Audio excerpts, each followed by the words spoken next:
ಚೆನ್ನಾಗಿದೆ ಸರ್. ಯಾವ ಥರದಲ್ಲಿ ಎರಡು ಕಾಂಗ್ರೆಸ್ ಮತ್ತು ಬಿಜೆಪಿ ನಡುವೆ ಹೆಂಗೆ ಫೈಟ್ ಇದೆ? ಬಿಜೆಪಿ ಈಕ್ವಲ್ ಫೈಟ್ ಇದೆ ಸರ್. ಶ್ರೀನಿವಾಸ್ ದಾಸ್ ಕರಿಯಪ್ಪ ಹೆಂಗೆ ಒಳ್ಳೆ ಕ್ಯಾಂಡಿಡೇಟ್ ಅಥವಾ ಸಮರ್ಥ ಅವರು? ಒಳ್ಳೆ ಕ್ಯಾಂಡಿಡೇಟ್ ಇದ್ದಾರೆ ಸರ್.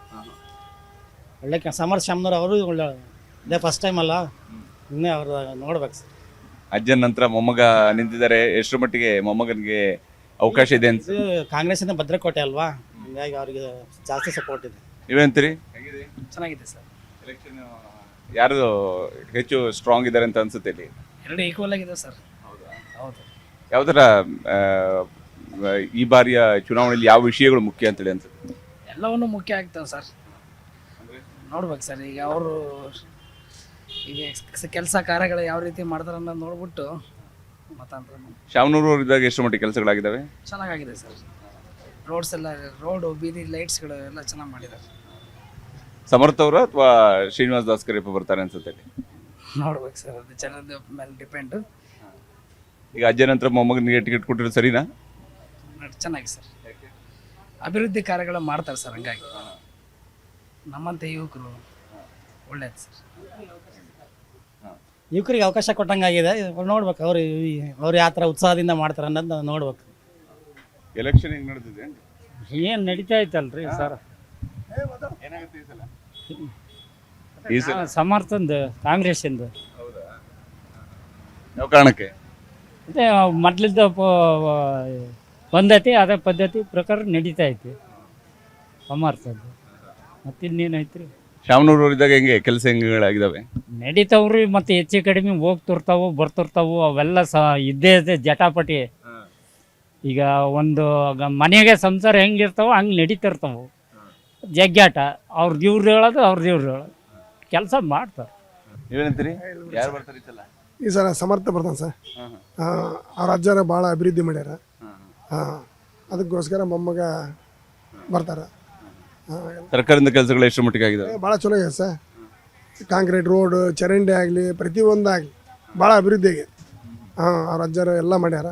ಮತ್ತು ಅವ್ರ ಅಪ್ಪಾಜಿಯವ್ರು ಮಾಡ್ಯಾರ. ಈಗ ಮತ್ತು ಅವ್ರ ಅಮ್ಮರು ಅದಾರ. ಎಲ್ಲ ಭಾಳ ಚಲೋ ಮಾಡ್ಯಾರ. ಒಂದೇ ಮನೆಯವ್ರಿಗೆಲ್ಲ ಟಿಕೆಟ್ ಕೊಡ್ತಿದ್ದಾರೆ ಅಂತ ಹೇಳ್ತಿರ್ತಾರೆ. ಎಲ್ಲರೂ ಮನುಷ್ಯ ಅಂದಾರ ಸರ್. ಅದೇ ಮುಸ್ಲಿಮ್ಸ್ ಒಂದು ಸ್ವಲ್ಪ ಇದಾಗಿದ್ರು, ಮತ್ತೆ ಈಗ ಅವ್ರು ಸರಿ ಹೋಗ್ಯಾರ. ಒಂದೇ ಮನೆಗೆ ಕೊಡ್ತೀರಲ್ಲ, ನಮಗೆ ಕೊಡ್ರಿ ಅಂತ ಇದು ಮಾಡಿದ್ರು ಅವರು. ಈಗೆಲ್ಲ ಮುಸ್ಲಿಮ್ರಿಗೆ ಕೊಡ್ಬೇಕಿತ್ತ ಈ ಬಾರಿ? ಅದ್ರ ಕಾಂಗ್ರೆಸ್ನವ್ರು ಒಂದು ಅವಕಾಶ ಮಾಡಿ ಕೊಡ್ಬೇಕಾಗಿತ್ತ ಅಥವಾ ಇವ್ರಿಗೆ ಕೊಟ್ಟಿದ್ದು ಕರೆಕ್ಟ್? ಕೊಟ್ಟಿದ್ರೆ ಪಾಡತ್ತೆ ಸರ್. ಅವ್ರಿಗೆ ಒಂದು ಸರಿ ಕೊಟ್ಟಿದ್ರೆ ಪಾಡತ್ತೆ. ಯಾಕೆ ಮತ್ತೆ ಅವ್ರಿಗೆ ಕೊಡಲಿಲ್ಲ. ಆದರೆ ಇವ್ರಿಗೆ ಮೊಮ್ಮಗ ಕೊಟ್ಟಾರ, ಅಭಿವೃದ್ಧಿ ಮಾಡ್ದಾನ ಅಂತಂದು ಚಿಕ್ಕ ವಯಸ್ಸು ಮಾಡ್ಬೋದು ಮುಂದೆ ಅಂತ ಹೇಳ್ತಾರೆ ಸರ್. ಹೆಂಗಿದೆ ಈ ಸರ್ತಿ ಎಲೆಕ್ಷನ್? ಭಾರಿ ಜೋರಿದೆ ಎಲೆಕ್ಷನ್ ಈ ಸತಿ. ನೋಡ್ಬೇಕು, ಸಮಂತರಿಗೆ ಏನಾದರೂ ಒಂದು ಚಾನ್ಸ್ ಕೊಟ್ಟರೆ ಏನಾದರೂ ಮಾಡ್ತಾರೆ. ಯೂತ್ ಇದ್ದಾರೆ, ಏನಾದರೂ ಒಂದು ದಾರಿ ಕೊಡ್ತಾರೆ ಅಂತ ಅನ್ಕೊಂಡಿದೀವಿ. ಹೆಂಗೆ ಶಾಮನೂರು ಅವರು ಹೆಂಗೆ ಕೆಲಸ ಮಾಡಿದಾರೆ? ಪರವಾಗಿಲ್ಲ, ಎಲ್ಲ ಕಡೆನೂ ಒಳ್ಳೆ ಕೆಲಸಗಳು ಮಾಡ್ಕೊಂಡ್ ಬಂದಿದ್ದಾರೆ. ಕೆಲವೊಂದು ಕಡೆಗೆ ಅರಿಬಿದ್ದು ಮಾಡ್ಕೊಂಡ್ ಬಂದಿದ್ದಾರೆ. ಈಗ ಬಿಜೆಪಿಯಿಂದ ಹೊಸ ಅಭ್ಯರ್ಥಿ ಇದಾರಲ್ಲ, ಎಷ್ಟು ಮಟ್ಟಿಗೆ ಅವರು ಕೆಲಸ ಮಾಡ್ತಾರೆ ಅಂತ ಇದ್ದಾರೆ. ಬಟ್ ಅದ್ರ ಬಗ್ಗೆ ನಮಗಿನ್ನ ಮಾಹಿತಿ ಗೊತ್ತಿಲ್ಲ. ಇವ್ರಂದ್ರೆ ನಾವು ಸ್ವಲ್ಪ ಸಣ್ಣರಿದ್ದಾಗಿಂದ ನೋಡ್ಕೊಂಡ್ ಬರ್ತಾ ಇದೀವಿ. ಹಂಗಾಗಿ ಸ್ವಲ್ಪ ಪರವಾಗಿಲ್ಲ ಅನಿಸುತ್ತೆ. ಸಮರ್ಥ ಅವ್ರು ಗೆಲ್ತಾರೆ ಅನ್ಸುತ್ತಾ? ಗೆಲ್ತಾರೆ, ಖಂಡಿತ ಗೆಲ್ತಾರೆ. ಚುನಾವಣಾ ಪ್ರಚಾರದಲ್ಲಿದ್ದಾರೆ ಸಮರ್ಥ ಶಾಮನೂರು ಅವರು. ಅವ್ರನ್ನ ಮಾತನಾಡಿಸ್ತೀನಿ. ಸಮರ್ಥ ಅವರೇ, ಈ ಬಾರಿ ಮೊದಲ ಬಾರಿಗೆ ಚುನಾವಣೆ ಸ್ಪರ್ಧಿಸ್ತಾ ಇದ್ದೀರಿ. ತಾತ ಪ್ರತಿನಿಧಿಸಿದಂತಹ ಕ್ಷೇತ್ರ, ಯಾವ ರೀತಿಯಾದಂತಹ ನಂಬಿಕೆ ಮತ್ತು ಜವಾಬ್ದಾರಿ ಇದೆ ಇಲ್ಲಿ? ಡೆಫಿನೆಟ್ಲಿ ಈಗ ಮೊದಲು ಬಾರಿ ಕ್ಯಾಂಡಿಡೇಟ್ ಆಗಿ ಸ್ಪರ್ಧಿಸೋದಾಗ್ತಾ ಐತಿ. ಮುಂಚೆ ನಾನು MLA ಎಲೆಕ್ಷನ್ ಅಜ್ಜರ ಪರವಾಗಿ, ಅಪ್ಪರ ಪರವಾಗಿ, ಆಮೇಲೆ MP ಎಲೆಕ್ಷನ್ ಅಮ್ಮರ ಪರವಾಗಿನೂ ಆಡಾಡಿನ್ರಿ ಸರ್. ಸೊ ನೀವು ನೋಡ್ತಿದ್ದೀರಾ ಎಷ್ಟು ಜೋಶ್ನಲ್ಲಿದ್ದಾರೆ ನಮ್ಮೆಲ್ಲರ ಕಾರ್ಯಕರ್ತರು. ಆಮೇಲೆ ಮತದಾರರು ನಮಗೆ ಆಶೀರ್ವಾದ ಕೊಡೋಕ್ಕೆ ಮನೆಯಿಂದ ಹೊರಗೆ ಬರ್ತಿದ್ದಾರೆ ಸರ್. ಸೊ ಭಾಳ ಸಂತೋಷ ಆಗ್ತೈತ್ರಿ ಸರ್.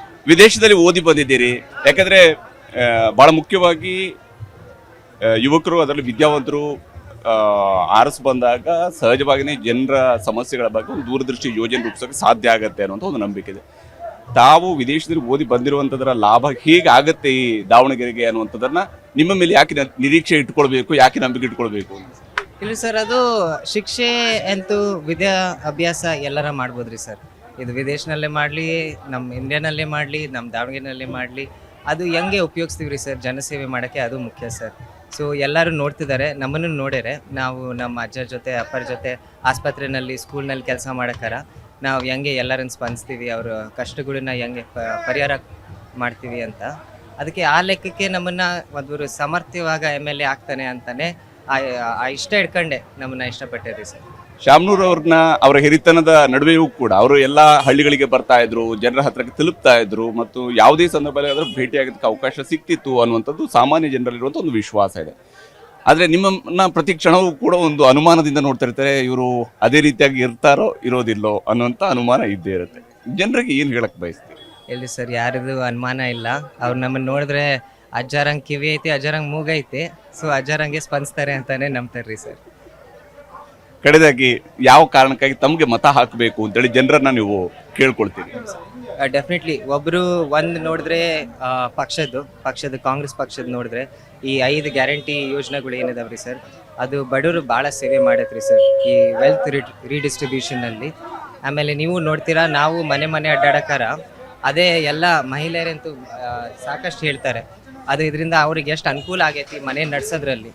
ಸೊ ಅದು ಒಂದು ಪಕ್ಷದ ಪರವಾಗಿ. ಇನ್ನೊಂದು ಶಾಮನೂರು ಅವರು ಎಲ್ಲರೂ ನಮ್ಮ ಅಪ್ಪರಿರಲಿ ಅಜ್ಜರಿರಲಿ ಏನೇನು ಸೇವೆ ಮಾಡ್ಯಾರಿ ಸರ್ ಊರಿಗೆ, ಅದು ಒಂದು ನೋಡಿ ನಮಗೆ ಮತ ಹಾಕ್ತಾರೆ. ಆಮೇಲೆ ಅದಕ್ಕಿಂತ ಮುಖ್ಯವಾಗಿ ನಮ್ಮನ್ನು ನೋಡಿದಾಗ ಮನೆ ಮಗ ಕಾಣ್ತತಿ ಎಲ್ಲರಿಗೂ. ಆಮೇಲೆ ಹಂಗೆ ಈಗ ಶಾಮನೂರು ಶಿವಶಂಕರಪ್ಪರು ಎಲ್ಲರದು ಅಪ್ಪರ ಸ್ಥಾನದಲ್ಲಿ ಸೇವೆ ಮಾಡ್ಯಾರೆ, ನಾನೀಗ ಅವರು ಎಲ್ಲರ ಮಗನ ಸ್ಥಾನದಲ್ಲಿ ಅವ್ರು ಸೇವೆ ಮಾಡ್ತೀನಿ ಅಂತ. Thank you, good luck.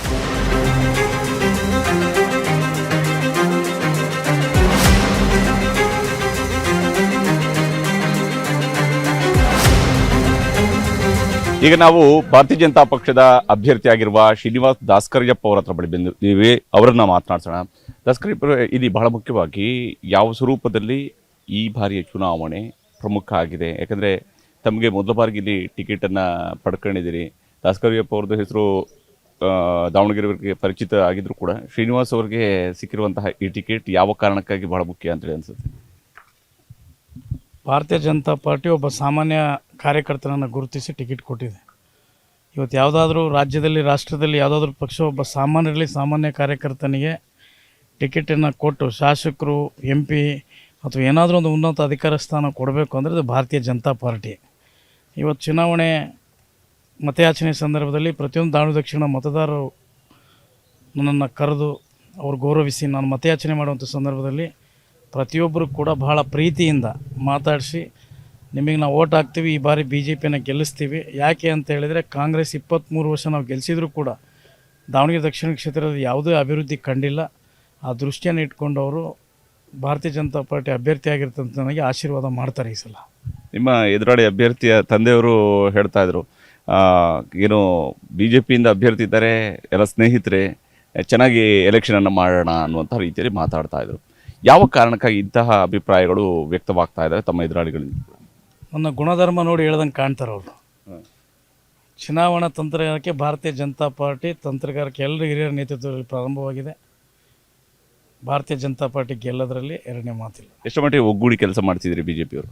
ಪ್ರತಿಯೊಬ್ಬರು ಕೂಡ ಒಂದಾಗಿದ್ದೇವೆ. ಯಾವತ್ತೂ ನಮ್ಮಲ್ಲಿ ಬಣಗಳಿಲ್ಲ, ಜಗಳ ಇಲ್ಲ. ಎಲ್ಲರೂ ಒಂದಾಗಿ, ಎಲ್ಲರ ಮನೆ ಯಡಿಯೂರಪ್ಪ ಸಾಹೇಬರು ಬಂದಿದ್ದರು, ನಿನ್ನೆ ವಿಜೇಂದ್ರವ್ರು ಬಂದಿದ್ದರು, ಸಿದ್ದೇಶಣ್ಣವರು ಅಡ್ಡಾಡ್ತಾ ಇದ್ದಾರೆ, ರವೀಂದ್ರನಾಥ್ ಅವರು ಅಡ್ಡಾಡ್ತಾ ಇದ್ದಾರೆ. ಪ್ರತಿಯೊಬ್ಬರು ಮಾಜಿ ಸಚಿವರು, ಮಾಜಿ ಶಾಸಕರು ಎಲ್ಲರೂ ಕೂಡ ಇವತ್ತು ಕ್ಷೇತ್ರವಾರು ಇವತ್ತು ಮತಯಾಚನೆ ಮಾಡ್ತಾ ಇದ್ದಾರೆ. ನಿಮ್ಮ ವಿಷನ್ ಏನಿದೆ? ನಿಮ್ಮ ಕ್ಷೇತ್ರಕ್ಕೆ, ಈ ದಾವಣಗೆರೆ ದಕ್ಷಿಣ ಕ್ಷೇತ್ರಕ್ಕೆ ನಿಮ್ಮ ದೂರದೃಷ್ಟಿ ಏನಿದೆ? ಶಾಸಕರಾಗಿರ್ತಕ್ಕಂಥ ಹರೀಶಣ್ಣವರು ಕೂಡ ಅಡ್ಡಾಡ್ತಾರೆ, ಮಾಜಿ ಸಚಿವರು ರೇಣುಕಾಚಾರ್ಯ ಅವರು ಕೂಡ ಮತ್ತೆಲ್ಲ ತಂಡವಾಗಿ ಆಗಿದ್ದಾರೆ.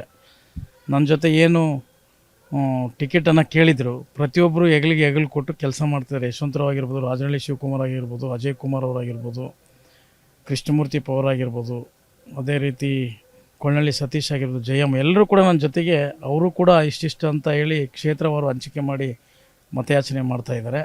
ಮುಂದಿನ ನನ್ನ ವಿಷನ್ ಏನು ಅಂತ ಕೇಳಿದರೆ, ಇವತ್ತು ನನ್ನದೇ ಆಗಿರ್ತಕ್ಕಂಥ ಪರಿಕಲ್ಪನೆ ದಾವಣಗೆರೆ ದಕ್ಷಿಣ ಕ್ಷೇತ್ರದಲ್ಲಿ ಒಂದು ಉತ್ತಮವಾಗಿರ್ತಕ್ಕಂಥ ಮಾದರಿ ಕ್ಷೇತ್ರ ಮಾಡಬೇಕು ಅಂತೇಳಿ ಅಂದ್ಕೊಂಡಿದ್ದೀನಿ.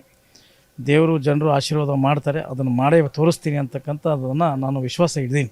ಯಾಕೆ ನಿಮಗೆ ಮತ ಹಾಕಬೇಕು ಅನ್ನೋದನ್ನು ನಿಮ್ಮ ಕ್ಷೇತ್ರದ ಮತದಾರರಿಗೆ ನೀವು ಕೇಳ್ತೀರಿ?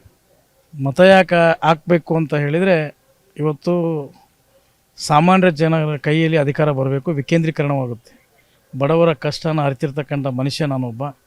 ಕೃಷಿಕ ಕುಟುಂಬದಿಂದ ಬಂದಿರತಕ್ಕಂಥವನು. ನನ್ನ ತಂದೆ ಹಮಾಲಿ ಮಾಡ್ತಾಯಿದ್ರು. ಇವತ್ತು ಭಾರತೀಯ ಜನತಾ ಪಾರ್ಟಿ ಗುರುತಿಸಿ ಒಬ್ಬ ಅಮಲಿ ಮಾಡ್ತಕ್ಕಂಥ ಮಗನಿಗೆ ಸಾಮಾನ್ಯ ಕಾರ್ಯಕರ್ತ ಟಿಕೆಟ್ ಕೊಟ್ಟಿದೆ. ಬಡವರ ನಾಡಿ ಮಿಡಿತವನ್ನು ಬಲ್ಲವನು, ಅದನ್ನು ಆಧಾರದ ಮೇಲೆ ಬಡವರ ಪರವಾಗಿ ಕೆಲಸ ಮಾಡ್ತೇನೆ, ಶೋಷಿತರ ಪರವಾಗಿ ಕೆಲಸ ಮಾಡ್ತೇನೆ, ಜನಸಾಮಾನ್ಯರ ಪರವಾಗಿ ಕೆಲಸ ಮಾಡ್ತೇನೆ. ಅದರಲ್ಲೂ ಮೂಲಭೂತ ಸೌಕರ್ಯ ಏನು ಬೇಕೋ ನಮ್ಮ ದಾವಣಗೆರೆ ದಕ್ಷಿಣಕ್ಕೆ ಒದಗಿಸಿಕೊಡಲಿಕ್ಕೆ ಪ್ರಾಮಾಣಿಕ ಪ್ರಯತ್ನ ಮಾಡ್ತೇನೆ. Thank you. ಇದು ಶ್ರೀನಿವಾಸ್ ದಾಸ್ ಕರಿಯಪ್ಪ ಅವರ ಮಾತು.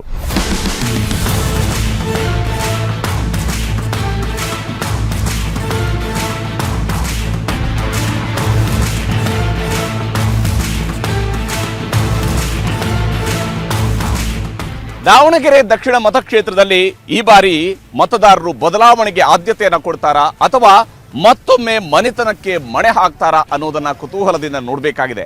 ಎರಡೂ ಪಕ್ಷಗಳ ನಡುವೆ ಜಿದ್ದಾಜಿದ್ದಿನ ಪೈಪೋಟಿಯಂತೂ ಇಲ್ಲಿ ಮೇಲ್ನೋಟಕ್ಕೆ ಗೋಚರಿಸ್ತಾ ಇದೆ. ಮತದಾರರು ತಮ್ಮದೇ ಆದಂತಹ ಲೆಕ್ಕಾಚಾರದಲ್ಲಿ ಮುಳುಗಿದ್ದಾರೆ. ವಿಶೇಷವಾಗಿ ಸರ್ಕಾರದ ಗ್ಯಾರಂಟಿ ಯೋಜನೆಗಳು ಯಾವ ಸ್ವರೂಪದಲ್ಲಿ ಇಲ್ಲಿ ಕಾಂಗ್ರೆಸ್ಗೆ ಸಹಾಯ ಮಾಡ್ತವೆ ಮತ್ತು ಭಾರತೀಯ ಜನತಾ ಪಕ್ಷದ ಸಂಘಟನೆ ಎಷ್ಟು ಮಟ್ಟಿಗೆ ಕಡೆ ಕ್ಷಣದವರೆಗೂ ಒಗ್ಗೂಡಿ ಕೆಲಸ ಮಾಡುತ್ತೆ ಅನ್ನೋದನ್ನ ಕುತೂಹಲದಿಂದ ನೋಡಬೇಕಾಗಿದೆ. ಇದಾಗಿತ್ತು ಇವತ್ತಿನ ವಿಶೇಷ. ನಮಸ್ಕಾರ.